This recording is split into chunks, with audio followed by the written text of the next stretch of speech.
Hey, good morning to you. I'm Carl Falk. This is the Falkin Around podcast. Hope you're having a great Tuesday morning. It seems like it shouldn't be Tuesday because, well, with the holidays, we don't know what day it is. We get confused with that. There was 2 NFL games last night. There's 2 tonight. That's confusing. It's bizarre. We are living in a strange time yet again. COVID numbers across the nation, throughout the world, actually, just spiking with this new variant, but leagues are trying to navigate through it. The NFL, this was an interesting week because they actually moved a big TV game off of Saturday, and I didn't think they'd do that.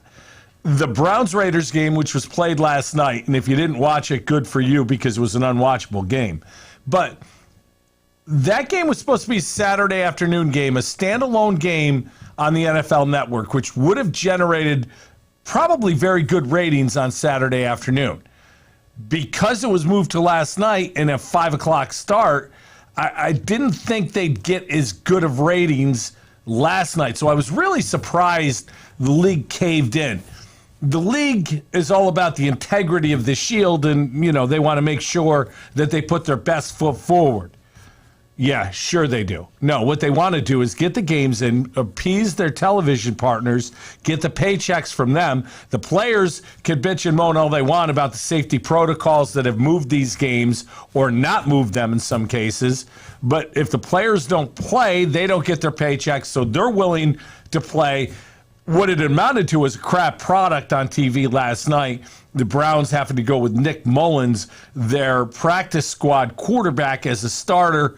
Disastrous for the Browns, a bad loss, bad football for the NFL. I'm going to get into more of that, obviously, but right now the biggest story in sports is once again COVID and what it's doing to it. So we're going to talk a lot about that as we go through. Certainly want to get started with the Bills-Panthers game and what happened at Ralph Wilson Stadium on Sunday. And if you heard me say that and go, it's not Ralph Wilson, it will never, in my opinion, be the stadium named after a health insurance company, because that's a bunch of shit that they spend that much money raising healthcare premiums every day, not paying for things every day to common people, but spending that much money to have their name on a stadium where 8 football games a year are played. So that's just my own little beef. The Bills beat the Panthers 31-14, and you look at that and you go, yeah, good. Needed an easy win, got New England this week, controlled their own destiny. Everything is fine, just like we thought. The term fool's gold came to my mind as I watched the game. Zane Gonzalez was the most important player in this game. He didn't play. He's Carolina's kicker. He hurt himself in warm-ups, and it completely changed the tenor of the game. Because he wasn't there, Carolina's strategy had to change multiple times. Make no mistake, this was not an easy win for the Buffalo Bills. Carolina's defense is excellent. Carolina can run the football, and with Cam Newton as the quarterback, he's always going to be a capable runner. He ran for over 70 yards on Sunday afternoon. Unfortunately for Cam, and subsequently for the Panthers, Cam's shoulder is shot. Anybody who can't see that has never seen Cam Newton play prior to, let's say, the 2018 season. When Cam was at his best, dude had a cannon. It was inaccurate, didn't put touch on the ball, but could throw the ball through a brick wall. Now, Cam looks like a reincarnation of a 5th grader out on the playground trying to make a throw. He just can't do it. And because of that, the Panthers, though they have Robbie Anderson and more decent wide receivers that you would normally have to respect, because Cam can't get them the ball downfield, defenses can load up against the run and take advantage of that. Yet the Panthers still ran the ball for almost 160 yards against the Bills. And I'm tired of hearing about the number 1 ranked Bills defense. I can't begin to tell you how unimpressed I am with this number 1 ranked defense. And it's unfortunate. The picture Joe just put up there are the two guys who I think are the best two players on that defense, Micah Hyde and Poyer. Those guys have played great week in, week out. Taron Johnson is a great player week in, week out. Matt Milano is outstanding week in, week out. I'll give Dane Jackson and Levi Wallace credit for what they've done. But that's it. This defensive line, save for F.A. Obata, who last week got to play against his former team, F.A. Obata had 2 sacks in the game. F.A. Obata's played 8 games for the Bills. He was a cast-off from Carolina. The Bills picked him up, has played 8 games. He's now second on the team in sacks with 3.5. 3.5 sacks. If you're wondering who leads the Bills in sacks, Mario Addison with 4. Star Lotulelei has 3.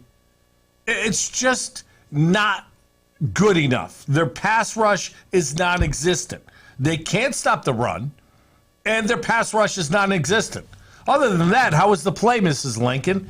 This team defensively is the most overrated unit in the NFL.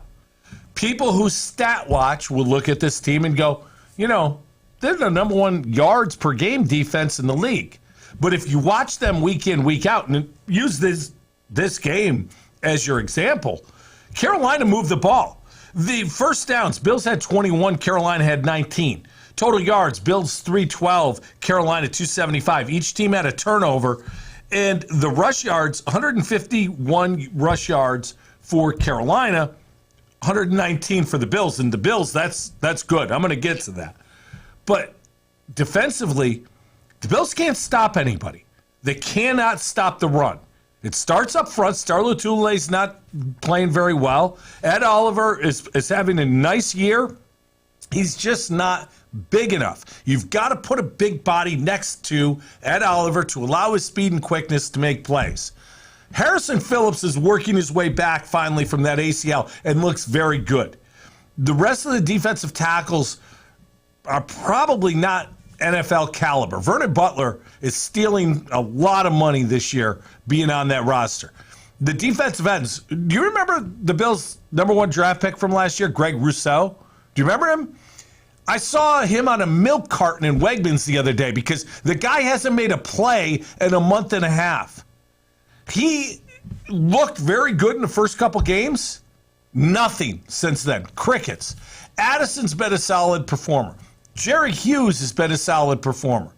A.J. Epinesa was out again this week. I believe it was injury related. That gave Boogie Basham a chance. Boogie made a couple plays. Defensively, there's so much work to be done, but I'm going to get to why I'm not optimistic that the Bills are going to fix those problems going forward. This game, though, on Sunday, was a game where Josh Allen wasn't sharp. Dealing with the toe injury, we don't know how much that affected him. He only ran the ball 1 time. It was a 24-yard run and a very good 24-yard run. Ran over some people, made some people miss. But Josh didn't throw the ball well, especially out of the gate. Few throws that were high. The interception he threw, it wasn't a bad read, wasn't a bad play. It was a better defensive play. I won't even hold that against him. But he wasn't sharp. The offense, the best thing I can say about the offense is they decided they were going to run the ball and did so. 22 carries for Devin Singletary. The offensive line, due in part to COVID, was a disaster. Moving the rookie Brown from right tackle to left tackle, 5 penalties on the day for this kid. Look, I get it. Bills Mafia likes him. He and Stephon Diggs grabbed the beer out of a guy's hands and threw it all over themselves. He's got attitude. Great. You can have all the attitude you want when you're a good player. But when you're a young kid and you're trying to find your way in the league and you've got a game where there's 5 penalties on you, 4, and you get a taunting call right in front of the bench, I thought McDermott was going to go with him right then and there. That was about as fired up of a reaction I've seen at a player on game day that I've seen from Sean McDermott ever. That was well done, coach, because that stuff cannot happen. Can't. But this kid, he was put in a terrible position because Deion Dawkins is out with COVID. So he moves from right tackle, where he's below average, to left tackle, where he has no chance, and he's going against a very good front seven. So I can be lenient with a rookie left tackle making his first start there. But Ike Butker, he's not gotten any better. Mitch Morse, he's not gotten any better. Cody Ford made an appearance again. He wasn't terrible this time. Is that an improvement? Congratulations, Cody. You weren't terrible. Darrell Williams, again, at right tackle. Safe player. Decent, not good. The Bills on both sides of the ball are inept at this point. And I think going into the offseason, things have to change. Mario Addison's a free agent. Jerry Hughes is a free agent. Mitch Morse is likely gone after this year. You're going to say goodbye to Vernon Butler after this year. There are a lot of Starla Tulele, $5 million probably will send him on his way. There's going to be a lot of changeover on the lines of scrimmage. There needs to be.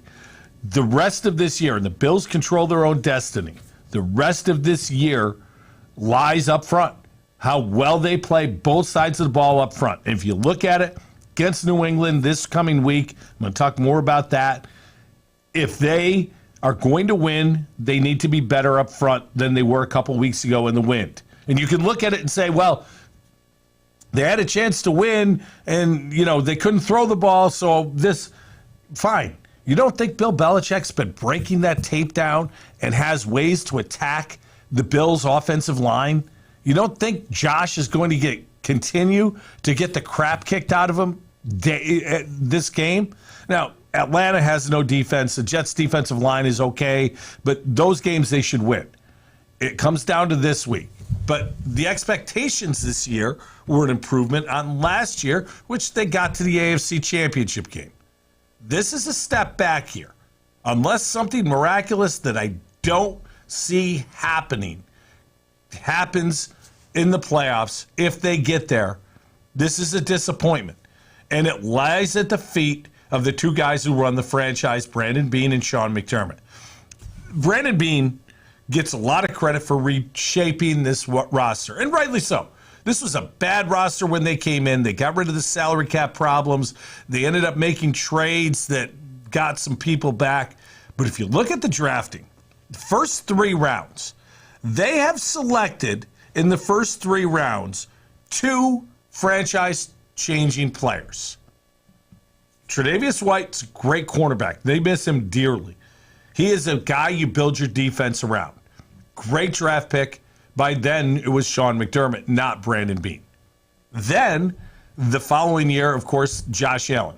It's a franchise quarterback that the Bills have been looking for since Jim Kelly walked out the door in the 90s. So, 2 franchise-changing first or third round picks. But then you look at the rest of the guys. Let's talk about the good players who are starters, useful players. Ed Oliver, solid pick. If he was taken at 23, you'd look at Ed Oliver and go, you know what, that was a good draft pick. But at 9, if you're a top 10 player, you should be a franchise-changing player. Ed Oliver's a good player. He's not a franchise-changing player. Second-round picks. Oh, I'm sorry, I forgot Tremaine Edmonds with the 16th pick. Tremaine Edmonds is an average linebacker in this NFL. He's just not good enough. And the Bills shouldn't have picked up his 5th-year option. Maybe things will change next year. Maybe the light will come on. I keep hearing how young he is. But he's just not good enough. He doesn't make enough plays. He's hesitant too often. Second-round picks. First second-round pick the Bills took under McDermott was Zay Jones. He made a great play last night for the Raiders. It's about the 3rd great play he's made in 5 years. Not a very good player. Deion Dawkins, again, he's a decent left tackle. He's probably in the top half of left tackles in the league, maybe, if you're grading on a curve. But the next year there wasn't a second-round pick. Then there was Cody Ford. Bust. The next year, A.J. Epineza. What have we seen from A.J. Epineza in 2 years to make you think he's going to be a starter at any point in his career. And last year, Boogie Basham played in his 6th game last week. 6 out of 14 he's been active for. The bad news is he hasn't been hurt. It's just he's not good enough. 3rd-round picks. Harrison Phillips looks like now he can become a contributor again. So that's a solid pick. Dawson Knox looks like maybe he can become the tight end that the Bills have been looking for forever, a team that can't find a tight end. Devin Singletary, maybe he's the back going forward. But Zach Moss doesn't look very good. Brown, we'll see.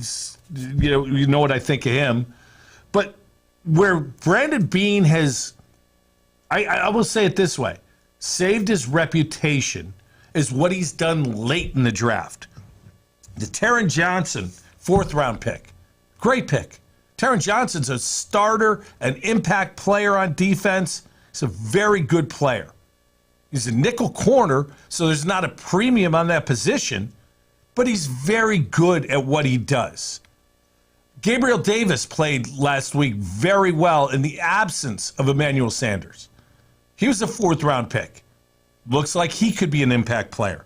Of course, Matt Milano was a 5th-round pick.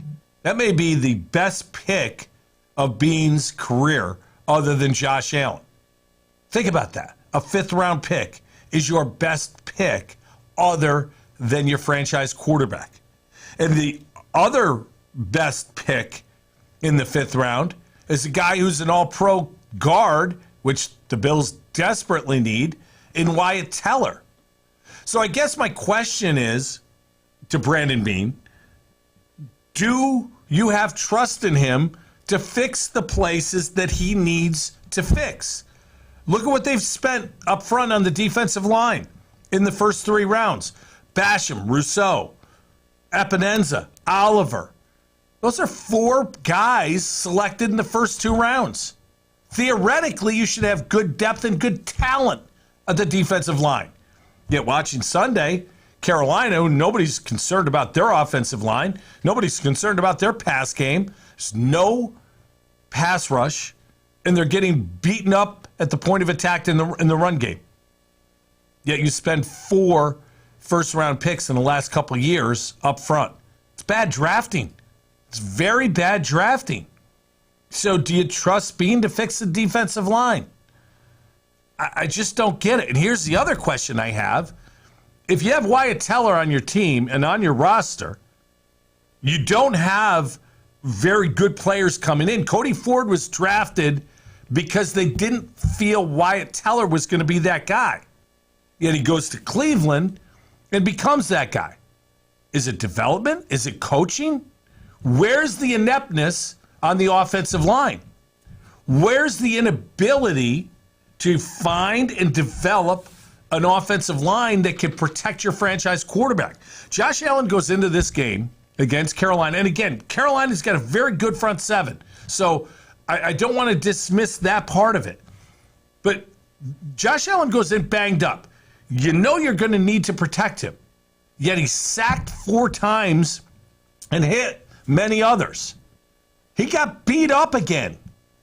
You can't continue to send your franchise quarterback out there behind a bad offensive line and expect him to have the career that he's projected to have. Eventually, those hits are going to take their toll. See Ben Roethlisberger. He looks like a shell of himself. Now, it's a long career for Ben, but he's just not the same because he's getting beat up every week. They've got to figure this out in the offseason. Unfortunately, I think it's too late for this year. Now, again, they still can win. They can win the AFC East. Maybe they can win a playoff game. Maybe. I'm not confident because of their offensive and defensive lines being so below average. And I don't know if it's scouting, you're drafting and acquiring the wrong players. I don't know if it's development or lack thereof.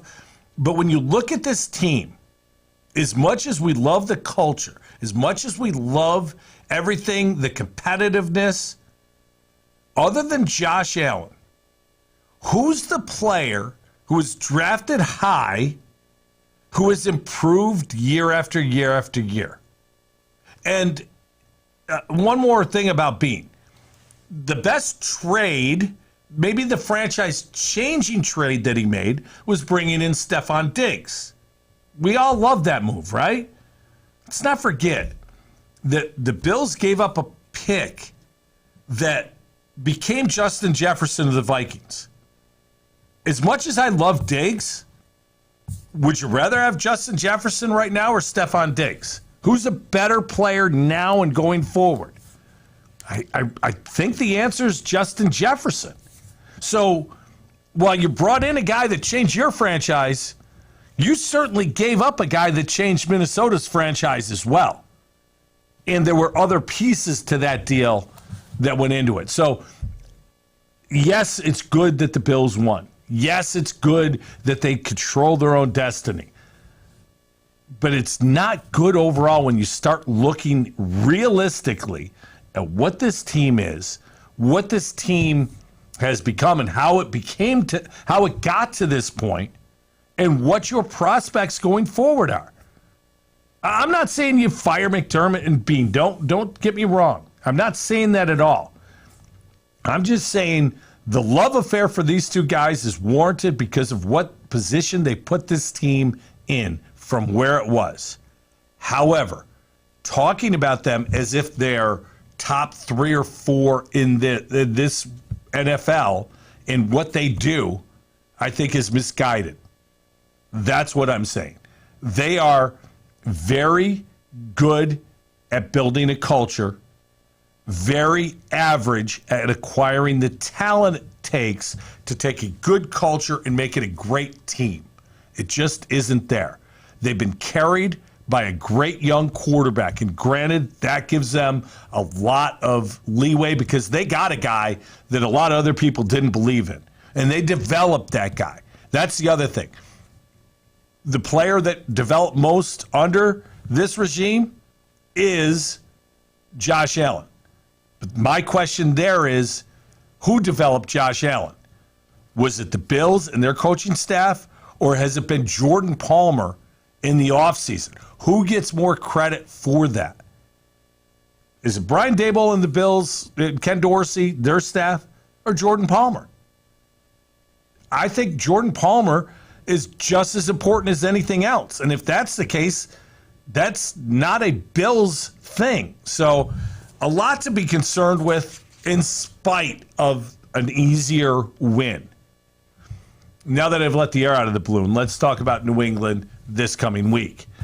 I do believe the Bills can compete with the Patriots because I frankly think the Patriots are a very incomplete team. They went to Indianapolis on Saturday night and got their ass kicked. Yes, they came back in that game, and yes, Mac Jones looked good at times bringing the team back. But because Mac Jones is limited, they fell behind 20-0. And when push came to shove, an excellent offensive line that Indianapolis has and a great running back in Jonathan Taylor changed the game yet again. That's the fear when you play against a team that can control the line of scrimmage, that you're going to get beat up front. Now, New England, they will have no such fear against Buffalo. And Buffalo is going to try to go into this game and win through the air, which is great. Stephon Diggs is a very tough man-to-man cover. He's seemingly always open, as is Cole Beasley. Gabriel Davis has taken that next step. He's your number 3, and I think your number 2 next year to Stephon Diggs. Josh Allen should be healthier, should be able to get the ball to them. Can Devin Singletary impact this game? Now, the 22 carries he had against Carolina was a career high. Can the Bills take advantage of the fact, Belichick always will take away what you do best. He's going to take away Josh Allen and the easy throws and force Josh to throw the ball down the field and make difficult throws. The other thing that I think is there, though, is Devin Singletary in the run game. Now, the offensive line, they're going to struggle. They struggled last game against New England. Josh got beat up. They're going to struggle this time, too. I think that that's the key to the game. If Devin Singletary can get positive yardage, if he can run 15 times for, say, 70 yards, Bills have a great chance to win. Defensively, I still don't like New England's passing attack, nor does anybody else. Why not? Because you can't stop the run. New England's offensive line is very good. Why not just play man? Trust your guys. Dane Jackson, Levi Wallace, Taron Johnson, even Poyer and Hyde. Play man-to-man. One safety high, man-to-man, force Mac Jones to beat you. Out Belichick.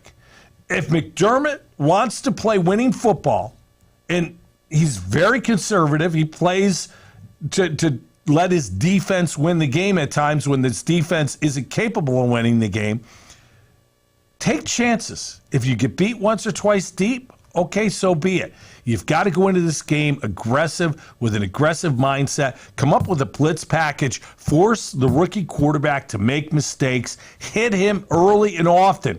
If there's no pass rush, Mac Jones is going to beat you. He's accurate, he's smart, doesn't have a big arm, but he'll get the ball where it's supposed to go. It's on the coaching staff to deliver this victory. Look at that game tape from 2 weeks ago. You'll know what New England's going to try to do, except for they're going to be able to throw it more this time than they did last time. Make sure you put yourselves in a situation to force Mac Jones to throw the ball and get the ball out quickly.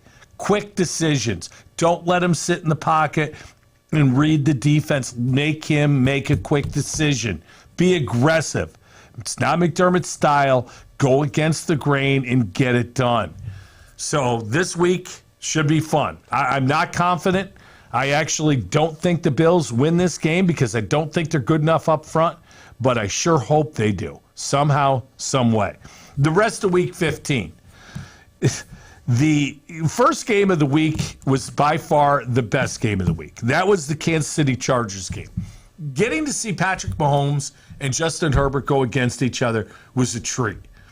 Watching the rest of the week, it just is amazing to me that the league has really come back. After a year that started so brightly and we thought it was going to be a great year, there were so many bad games this year. This Chargers-Chiefs game was not one of them. Mahomes, 400-plus yards, 3 touchdowns. Herbert was really good again. Look, the Chargers, they're not there yet. Anyone who thinks they're there, you're not watching the complete game. The game changed for me when Derwin James came out. Derwin James is one of the better players in the NFL on the defensive side of the ball. He was bottling up Travis Kelce. Goes out with an injury as he frequently does. Travis Kelce went off. And Patrick Mahomes took advantage of that smartly, often. The Chiefs on turf, in a dome, with all that speed that they have from Tyreek Hill and Kelce, they're a tough match. The only way you beat them, in my opinion, is you outscore them. And the Chargers continued to try to go for things on fourth downs. It's the whole analytics debate. But the analytics debate comes down to analytics dictate when you go for things, but players got to make plays. Jared Cook's got to catch that pass. That's a touchdown. There were 3 drop balls, I believe, in the end zone in that game. And while Herbert has a big arm, he's not an easy quarterback to catch the ball from because he throws it so hard. Better receivers make those plays. I always thought early on with Josh Allen, Bills receivers had a tough time catching them because they weren't very good receivers. Get better receivers, they make those plays. I think the Chargers over time improve the talent around Herbert, and they'll be better. But I have no problem with them going for it, considering the situation and the fact that on the other side of the ball is Patrick Mahomes. They're going to score. You better win.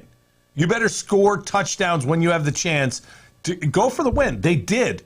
I have no problem with Staley doing what he did. I mentioned the Colts game against the Patriots. What I didn't mention is Carson Wentz only completed 5 balls in that game, and the Colts won comfortably. Colts are going to be a very tough team in the playoffs should they make it. How about Detroit? Detroit gets their second win of the year. They beat the crap out of Arizona. And this Arizona team, since Kyler Murray's come back from injury, There's been a few things the week before, at the end of the game, he doesn't know whether he's going to throw it, whether he's going to spike it, what's going to happen.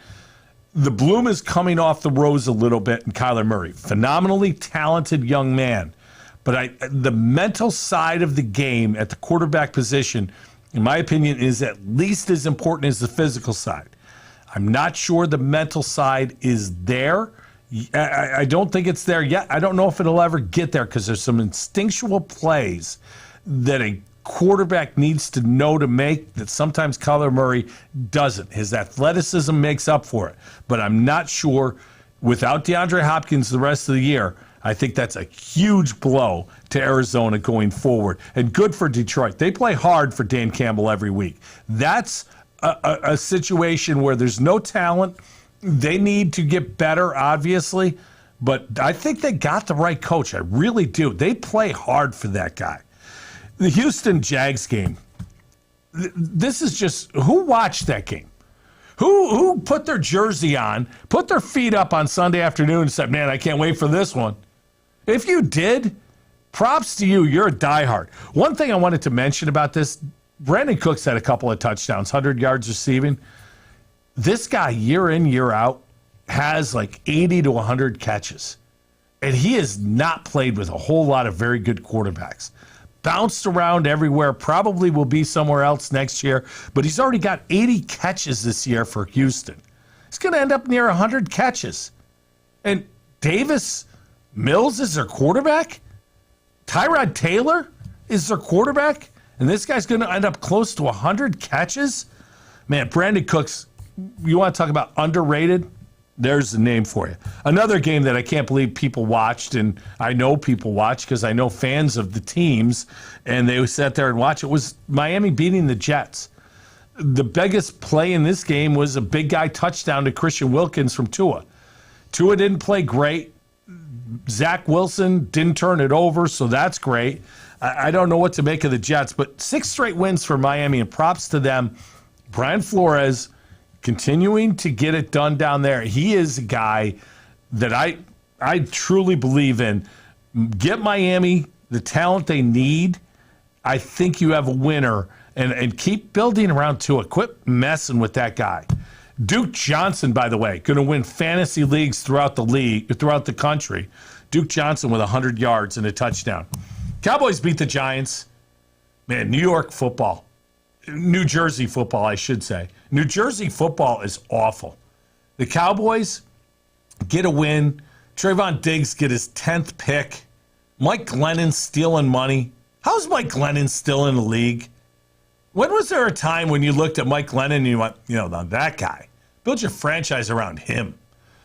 Guy's going to carry a clipboard and start 2 games a year for the rest of his life. He'll be 70. We'll still wheel him out.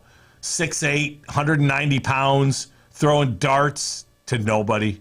The Giants are a sad, sad football team. And one thing I have to add, Sunday in MetLife Stadium was Fan Appreciation Day. If you were a season ticket holder, and I don't know what season tickets cost for the New York Giants, but I'm going to guess a couple $1,000s per. I think one of the more expensive tickets in the league, supply and demand. It's New York City after all. Everyone who's a season ticket holder got a free medium Coke or Pepsi. I'm not sure which. Medium Pepsi. There you go. Medium. Not a large, a medium. Are you freaking kidding me? Hey, spend $2,500 for a piece of crap product, and I'll give you a free Pepsi. That's awesome. How out of touch do you have to be to do that? You should pay people to come see your stupid team. A lot of changes coming in New York. I think Joe Judge needs to go. I'm not sure he will. I don't know who Joe Judge has been around that has improved, and you can go, well, look, he did this well. What did he do well? What has he done well? Interesting there. Steelers and Titans. Joe's Steelers get another win. They're alive.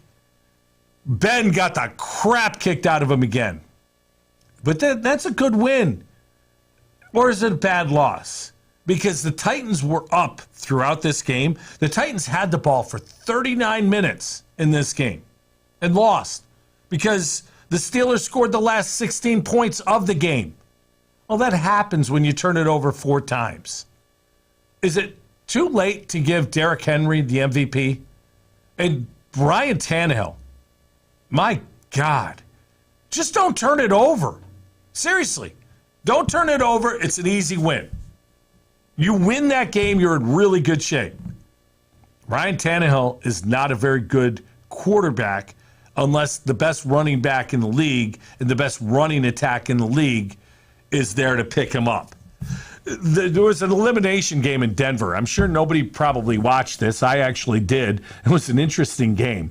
It was Cincinnati at Denver. In Cincinnati, Joe Mixon dinged, so maybe something is going to come of that if he's not able to go. The Bengals technically lead the AFC North right now and have the inside path to the division. They're going to play the Ravens. Not sure if Lamar's going to play in that one. But the Bengals are building something. Joe Burrow didn't turn it over, did a good job against Denver. Denver's a quarterback away. I don't know if they're going to keep Vic Fangio, but that defense in Denver's really good, and that's his baby. They've got a decent offensive line when healthy. They've got a good running back, young running back. Javonte Williams, the rookie out of Carolina, is excellent. They've got very good talent at the wide receiver position. Drew Lock just isn't the guy. And watching Teddy Bridgewater get hit and get hurt, it was scary. And in large part because of what Teddy Bridgewater went through previously. Now, this wasn't a leg injury. It was obviously a concussion situation. I don't know where it goes from here. But if there's quarterback movement this offseason and Denver can find a Russell Wilson, maybe an Aaron Rodgers, they go from a 500 club, which I think they'll end this year somewhere there about either 8-9, 9-8, to, in my opinion, the second best team in the AFC West, which is the best division in football if this happens, and a team that nobody wants to play because they're going to be very good defensively and very good offensively. A balanced unit for sure. They just got to get the quarterback. And I know that sounds simple, but it needs to happen. Speaking of quarterbacks and got to get the quarterback, I don't know if Jimmy G's the quarterback for the 49ers. I don't know if Trey Lance is going to be the guy going forward. I know this. Their offensive line and running game are excellent. And Kyle Shanahan is reminding me of Mike Shanahan, his father and former head coach of the Redskins and then the Broncos. But when Mike Shanahan was running the Broncos, it seemed every year there was a different running back running for big yards. Remember Mike Anderson? Yeah. Who? Yeah, exactly. And he had some great years because the offensive line and the zone blocking scheme that they employed was fantastic and gave opportunity regardless who the back was. Well, this year the 49ers have gone through a number of running backs. On Sunday, Jeffrey Wilson had over 100 yards and a touchdown. Deebo Samuel plays running back sometimes. Jimmy G has turned into the efficient quarterback who's the game manager, but behind Trent Williams and that offensive line, they're just murdering people up front and running the football. And because of that, they're winning games and they're in the thick of the playoffs. Kyle Shanahan, anyone can say the guy's an offensive genius. I don't know if he is or isn't. I know this. It took him about 7 games to realize the best way for him to win games is by running the football. And now that he's doing it, it's a very dangerous team. Defensively, they're good on the line, especially if Nick Bosa's healthy. That's a very dangerous team. Teams that can run the ball, teams that can stop the run, still win in this day and age of NFL football. Packers beat the Ravens by 1. The Ravens score a touchdown late, go for 2. Second time in a couple weeks that John Harbaugh has decided to go for the win. I don't have a problem with it. I didn't like the play call that they had. I didn't like what they did. But I got to say this. When you're playing the Packers, and the Packers, in my opinion, are the best team in the NFL, and you have a chance to beat them late with your backup quarterback, you've done a hell of a job. And Tyler Huntley, props to this young man. Undrafted, threw the ball effectively, couple touchdowns through the air, couple touchdowns on the ground. it's important to me that if you have a backup quarterback who needs to play, you don't need to change your playbook for him to do so. Lamar Jackson is the most unique quarterback in the NFL. You specifically design an offense around Lamar Jackson. So how many guys can you get as a backup quarterback that if Lamar misses time, you can then bring somebody in to replace him without changing what you do? The Ravens have done that with Tyler Huntley. And I'm sure there are teams out there looking at this kid saying, hey, you know what? That kid is better than what I have, and we can win football games like that too. So keep an eye on Tyler Huntley going into the offseason. I wouldn't be surprised if he ends up somewhere. Now, Lamar still, the Ravens hanging on, and if they won this game, they would have been in really good shape in the North. I'm not sure now if they're going to be able to get over. See if Lamar comes back for the Cincinnati game. That's going to be huge. This is a season that I think you're going to look at, if you're a Ravens fan, what if? Because what if you make those 2-point conversions? What if Lamar is healthy against the Packers? Speaking of what if the greatest quarterback of all time acted like a little bitch when he got his ass kicked? What if? Sounds like a 30 for 30. Oh, yeah, the man in the arena, or whatever the hell ESPN's calling the story on Brady. I can't wait to see this year's version, where Tom Brady could throw a Surface tablet or run over to the Saints sideline and tell the Saints coach to go F himself. Yeah, Brady did that. Brady acted like a little bitch on Sunday night. Got his ass handed to him. The Saints defense is very good. Taysom Hill is a great quarterback if he's not your starting quarterback. Unfortunately for the Saints, Taysom Hill's your starting quarterback. He's not a capable starting quarterback. So the Saints, they are what they are. They're without Sean Payton, who's out with COVID. You go down to Tampa, play great defense. Tampa has 3 injuries of note. They lost Leonard Fournette for the game. They lost Mike Evans for the game. And most importantly, they lost Chris Godwin for the season, an ACL injury. So now it's Brady, Gronk, Scotty Miller, and hey, who's the guy in the third row? He looks like he could run a fly pattern. Bring him down here. And Brady looked human, looked old, and you know what? New Orleans had some fun with Brady. They hit him often, they hit him hard, and they let him know about it. And Brady, who's done a lot of winning over his career, didn't like it one bit. And he was classless in defeat. I get it. Show me a good loser, I'll show you a loser in life. I understand that, and I don't expect Brady to be a good loser. Just don't be a dick. If you're the greatest of all time, be better than that. And he wasn't. And nobody pressed him on it in the press conference either. Because you know why? He's Tom Brady. And if I piss him off, I might not get my soundbite. The press really, really soft. And it's unfortunate because Brady should have to answer to that, just like any other player would have to answer to that. The Raiders and Browns game last night, wow. What do you say? The Raiders get a win. They needed a win. The Raiders, for them to need a field goal to beat the Browns with Nick Mullins coming off the practice squad to lead them, the Browns this season could have been. The Raiders, they're going to be in a transition, and I don't know where they go from here. But all the Derek Carr bandwagon fans can jump back on because he got you a win last night. It just didn't do much for me. Speaking of didn't do much for me, Vikings and Bears. The Bears are so unwatchable. Justin Fields is exciting occasionally. He's not close to being a good NFL quarterback yet. They've got so much work to be done. But the Bears are just a boring, boring team. And they're on TV all the time, it seems. How many primetime games are the Bears on every year? I get it. Chicago is one of the biggest markets in the country. That's why they're on. But the rest of us don't live in Chicago. The rest of us want to watch good football on Monday night or Sunday night. The Bears, they're not it. Yet they're on back-to-back weeks on prime time. My God, stop doing that to us, NFL. I literally didn't watch much of that game last night. It was too boring. Oh, and the Browns had a chance to win.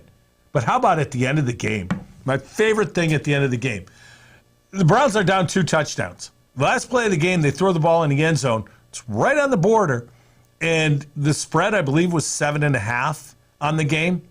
So a touchdown, an extra point, if you have the 7.5, you're going to win. They throw what looked like a touchdown pass late. The officials rule it down at the 1. Clock is expired, game over. And they're showing replays, and it was clearly a touchdown. Oh, remember a few years ago, the NFL changed the rule about extra points because they didn't want to have to drag teams out of the locker room anymore? Yeah.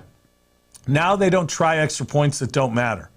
So when you score that touchdown and you got 7.5 and you're high-fiving your boy at the bar, and then game's over, no extra point attempt, 8-point spread, you lost. That's a tough one.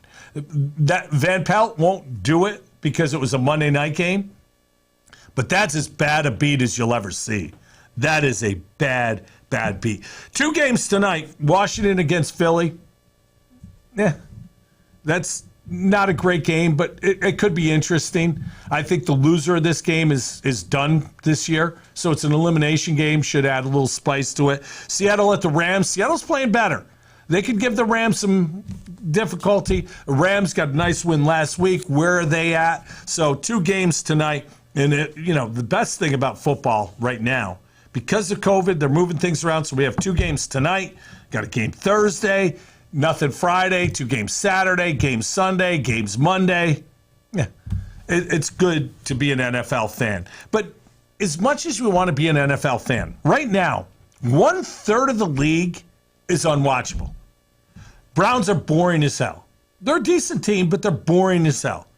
The Bears are just unwatchable. Giants and Jets, stop. There's no reason to ever have them on TV ever again. Dolphins are a good team. They're boring. San Francisco's a good team. They're boring. Denver, Houston, the Jags, Detroit. 1/3 of the NFL should not be on any sort of national broadcast until they fix things. And I know you just be putting the same teams on over and over again. Would you rather watch Mahomes and Herbert 5 times a year? Or would you rather watch the Bears-Jets game? I'll go for Mahomes and Herbert. Urban Meyer got fired. Shocking. Didn't see that coming. Already things are better in Jacksonville. Look, the Jags have Trevor Lawrence, and I do believe Trevor Lawrence is going to be a great quarterback. I think it's going to happen. I really do. I know the evidence isn't there to show it, but my God, this was a disastrous hire from day one. Shad Khan went out of his way to recruit Urban Meyer. Urban Meyer didn't want the job, acted like he didn't want the job. And oh, by the way, the fact that Urban Meyer's been an asshole his entire life, now we all know that. Nobody should be surprised by that. When you're a college coach, it's easy to bully a 19 or 20-year-old kid who's striving to get paid. When you get to the NFL, you can't do that. Guys already have been paid. They're not going to put up with your crap. You're going to turn them off. The way Urban Meyer treated his players and his assistants was deplorable. This guy will be on TV next year on Fox, no doubt in my mind. But don't forget what Urban Meyer is.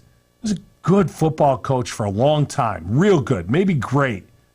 Just wasn't a very good person any of that time. Antonio Brown is going to be back with the Tampa Bay Buccaneers. Remember when the Bucs signed him and they said, it's going to be a zero-tolerance situation.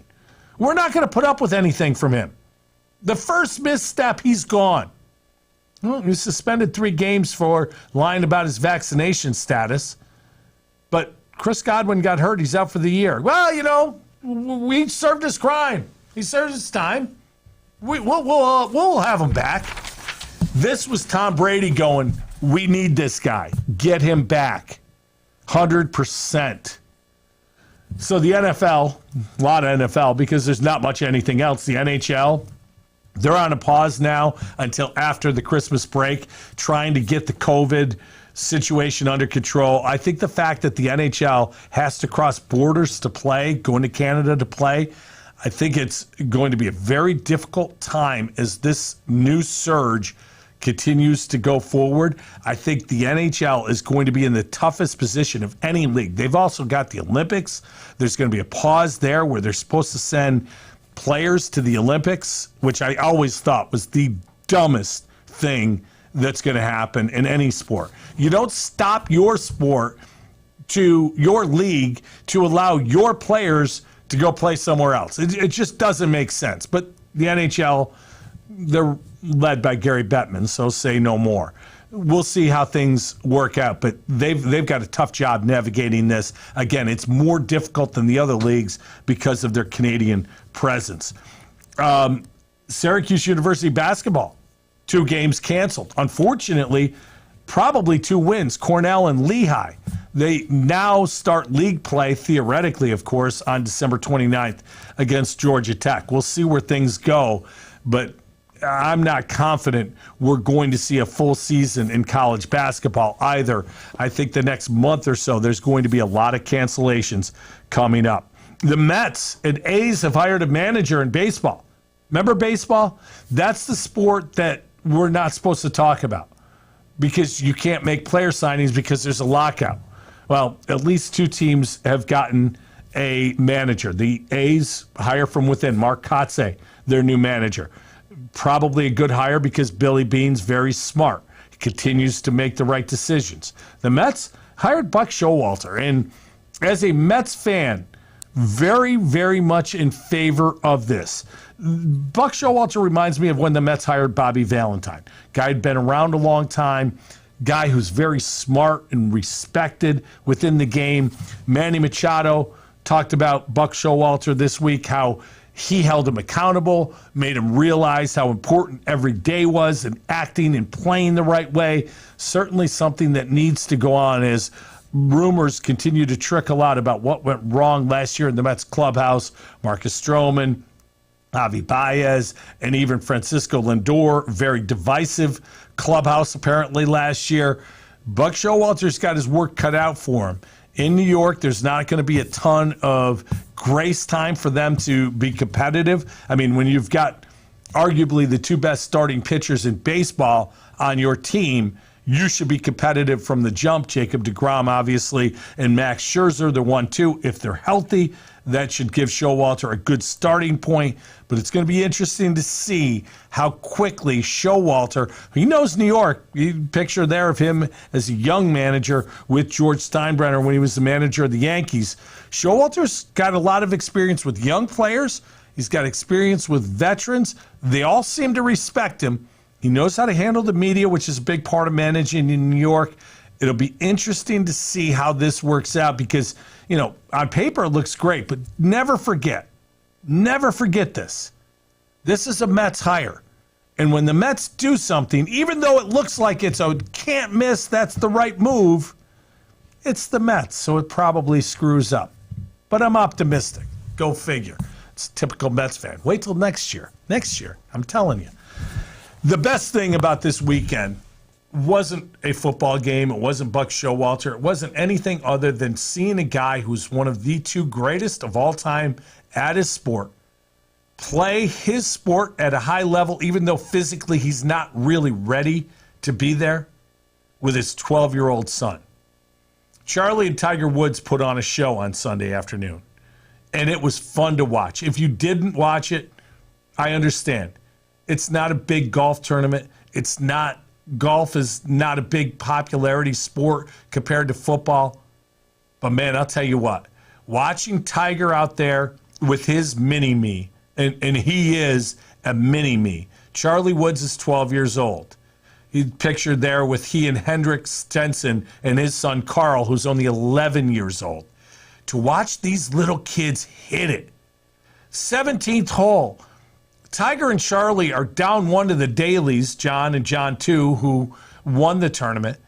And Charlie stiffs a shot from the same tees that the pros are playing from. By far the best shot hit on that hole all day. Talk about having a little something internally. Look, I don't know what Charlie Woods is going to become. And while the genes are there, the golf swing is there, and the physical things that Tiger had certainly look to have passed down to his son. Maybe not to that degree. But then again, maybe nobody has ever been as physically gifted as Tiger Woods was. But in my opinion, the best club in Tiger's bag always was between his ears, his mental side of it. When Charlie Woods on 17, knowing they needed it, and he did it on 16 too, had a phenomenal iron shot in. It just showed something. At 12 years old, this kid's hitting it stiff with all the pressure on.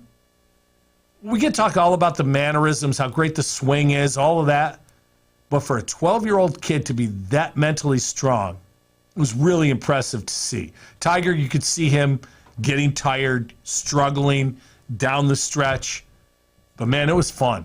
It was fun to watch Tiger be a dad. It was fun to watch young Charlie show what he has. And, again, we don't know where this is going.